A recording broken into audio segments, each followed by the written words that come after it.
Do you think some people who are math people and logical, they're conservative? Do you think people that are born more with creative, right brain, they're liberal, and then maybe even some of the zodiac, I'm curious to know what you'll say about zodiac.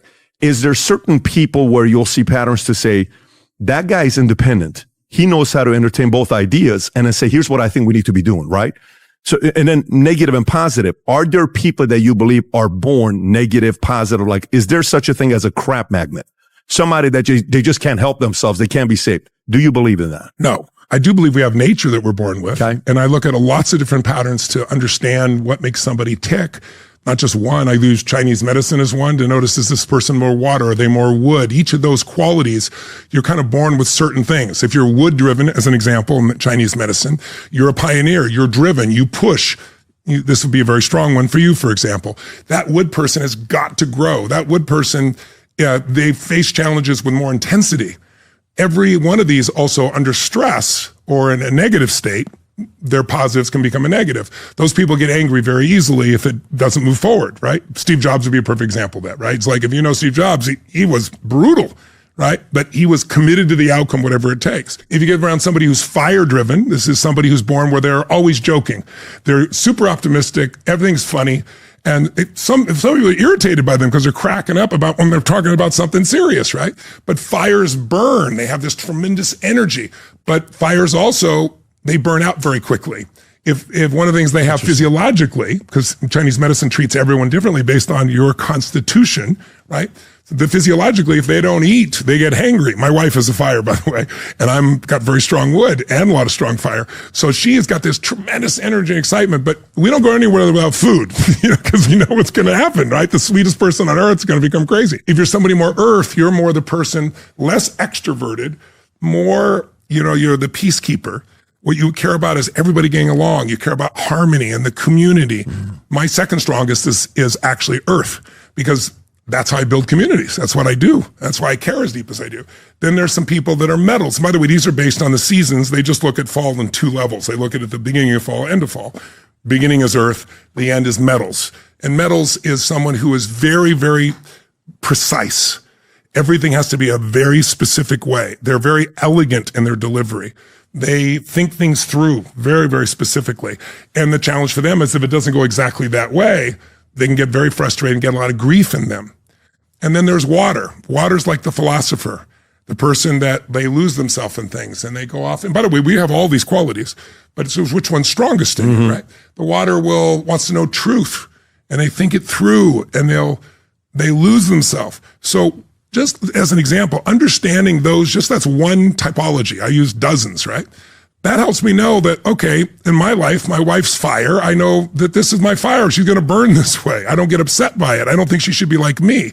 If I got a son, which I do, that's more earth, he's not going to be as driven as me. I used to think he's got to have the same drive. Jarek is? Yes, he's unbelievable. He's got a heart of gold, and he works hard and does a great job. He's an unbelievable coach. You can say he's a sweet guy. He's sweet. He's got more earth. Right. He can fire off his wood, but it feels a little not natural for him as real, right? Sure. And then, I can look at my other son is fire. He's always cracking up. So each of my kids are differently as well. I've got, in my life, my wife couldn't carry. So we have a woman who's been with us for 12 years, a dear, dear friend, traveled with us everywhere. Her name's Mary, and Mary's part of our family. And she carried our child, our latest child, because my wife couldn't carry. So we're a family. We didn't send her away. Yeah, she's our surrogate, but we kept her. So we even made her the VI of Sage Dies that she's the person who ends up with our child. That's how deep it is. But she's very much a water person, Mary is. And so if we want to go to a movie, and I'm going to a movie to escape, I want to go take off. Here's the time of the movie. Let's go, right? And then I'm like, where's Mary? She got caught up in something. And I used to get frustrated about it. Now I anticipate it. Mary's going to get lost, so I'm going to let her know it's 15 minutes earlier. I'm going to go find those reminders, and I'll get upset about it. So my point is, I could give you a dozen of these examples. This is only one example where understanding people's nature is where now you can empower people the most, not making them be like you. That's the problem people do with their kids. You have how many kids? 4 of them. 4 kids. Yeah.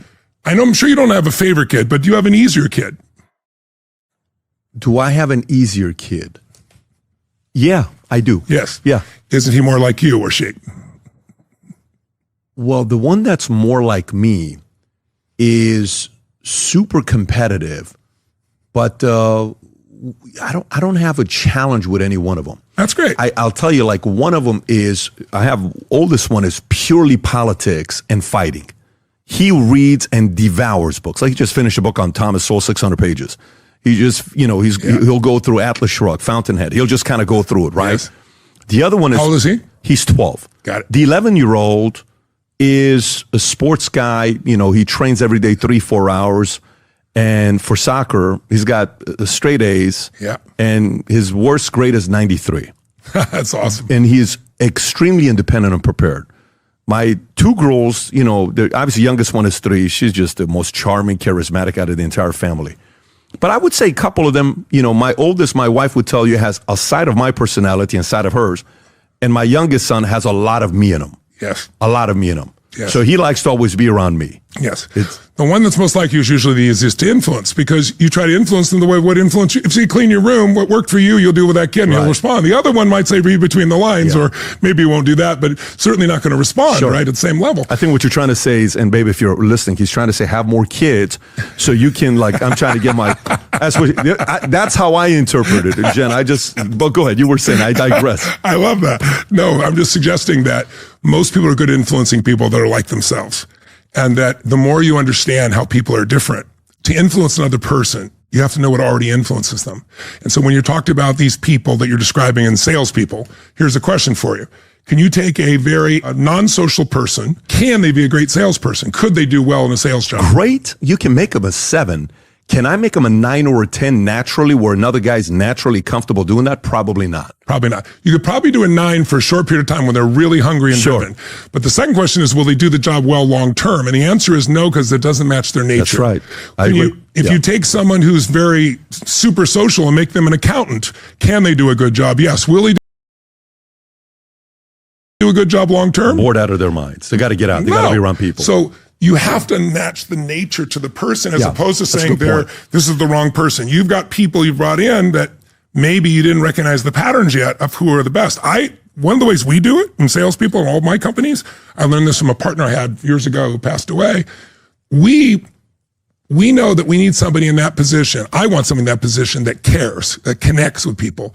But if they care so much, sometimes they just accept limitations. If I accept your limitations, then there's no growth for you, right? There's a sale's always made. Either I persuade you what's possible, you persuade me what's not. Yeah. So you need someone with ego strength who can take rejection. So what we do in our companies, we have a standard process.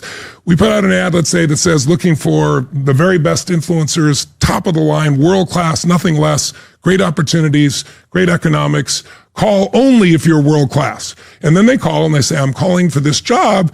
And they talk for a few seconds and we say, oh yeah? Well, you don't sound world class to me. The person says, well, can you tell me about the job? No, tell me about you. And within a few seconds, we usually hang up the phone. Now, we do that with everyone, even the most talented people. Mm-hmm. Why? Because we're working for the guy that'll call us back, and he'll say, oh, it must have been a bad connection. You disconnected from me. We said, no, we just weren't getting it. And we'll hang up again. The person will come 3 times and will use humor or connection or break our pattern. That's the person we now take to an interview. When we do the interviews, we do the same things. You get rejected so many times going through our process that only the absolute strongest ego's there, but we're also looking for the strongest caring. So we look for someone, I think of it this way. Good people are found and then trained, not just trained. For a particular position. It's different for everybody based on their nature. Sure. So now, we got DISC, STAR, all these other things that are out there that we can use. So there's a lot of people that would love to work for Tony Robbins. Okay, some of them get a chance to work for Tony Robbins. But you've talked about it where I think one time, what was the amount of money that one of your partners or somebody took? I don't know why I remember a big number. It was $400 million, I think it was. Yeah, $125 million. $125 million. Okay, so how does a Tony allow or not catch a pattern or somebody with a bad character who comes in that's able to take advantage of the great Tony Robbins? Yes, you got to be kidding me. How does that happen? Well, it happened at a much earlier age, but it also happened because I looked at somebody who had taken a company. I know this person for more than 10 years, wanted to do business with them. And he worked with a large network marketing company at the time. He took them from losing $1 million a day to making $1.6 billion in EBITDA. So the track record is pretty... 1.6 in EBITDA? In EBITDA. And I won't tell you the company, Amway. And, and so they were losing money. He turned them around. His name is Bill.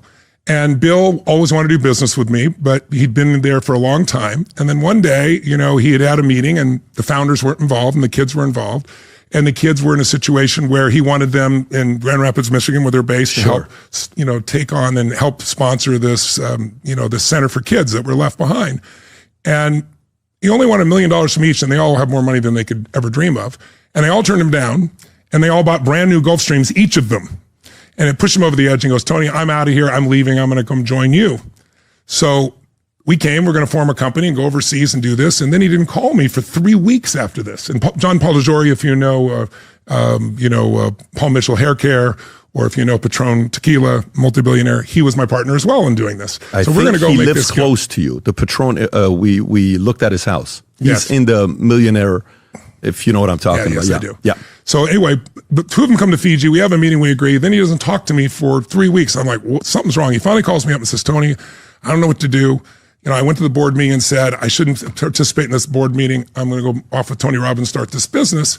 And one of the founders of Amway, who's since passed, got him, and there was no Zoom in those days, got a satellite link, and he was having a heart transplant, and said, you're going to leave me in this situation? He didn't like the kids. He loved the founders. He goes, I don't know what to do. I said, brother, you got to stay there. I mean, I'm disappointed. Obviously, we got to stay. He goes, it's not fair to you. Because it doesn't matter. It's not fair. You got to stay there. And so then he said, well, when the founder dies, we can become partners. I said, oh, great. I'm going to root for the founder to die to make this happen. So long story shortened, he finally came to me and said, he's still alive, but if we take one of his kids, we can be partnered with them, not in network marketing. We can build this set of nutritional companies together, and we'll have $1.6 billion worth of resources here to help make that happen. But what I didn't know is that the co-founder, or one of the children there, we thought he was a billionaire. He represented himself a billionaire and signed the deal. He had not inherited any money at that point. He only had $5 million to his name. And we went and purchased Twin Labs and several other companies. And then what happened was, overnight, Twin Labs had a lawsuit. Several things occurred. And we found out these guys had no resources whatsoever from Amway.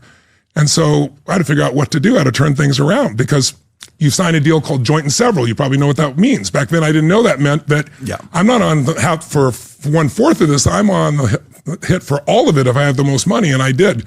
So I went through that process. But guess what? The way you become great in life and in business is by crossing the threshold of your comfort zones, right? I mean, think of it as there's a threshold of control. When you're young, your threshold of control is, I can handle anything within this circle of influence. But if it's out here, it's kind of tough. But if you get enough challenges, hopefully you break through and you solve one of those problems, and now all these problems are solved. That's how you grow, right? So I had to solve a $50,000 problem one time to stay in business or go bankrupt. Now I got to solve a $125 million process. And it made me grow. That's how you get to multi-billions, because you learn how to deal with thousands and hundreds of thousands and millions and tens of millions and hundreds of millions. So it was one of the most valuable experiences of my life. I never made the mistake again. Joint and several mistake. And also, you can't bet on one of your partners. You got to know who all your partners are. So every experience I've ever had, what changed though? So what different approach do you have to the game now when it comes down to that? So if you're going to do business with somebody, or you're going to hire somebody that's going to have access to all your information, they're going to be in your life, they're going to come to your house, they're going to be around your sage, they're going to be around everybody. What is the filtering process now that's different than before? Private investigator on every single person that I go do business with, if I want to do a partnership with, on every aspect of their life, and I offer them to do the same with me. So it's clear who we are and who we're dealing with. That's number one. So I can Are you serious? I'm dead serious. I got multi-billion dollar tell me, enterprise. so let's just say we're doing a business. Hey, Pat, before we do anything, I got to hire a PI on you. You can do the same on me. Yes. You got nothing to hide, do you? I love that. I love that. And by the way, by the way, whatever the PI brings back, I bring it to you and say, I love that. I bring it to you and say, this may be bullshit. This is what they found. Sick. Tell me what you think. And so that has saved me so much.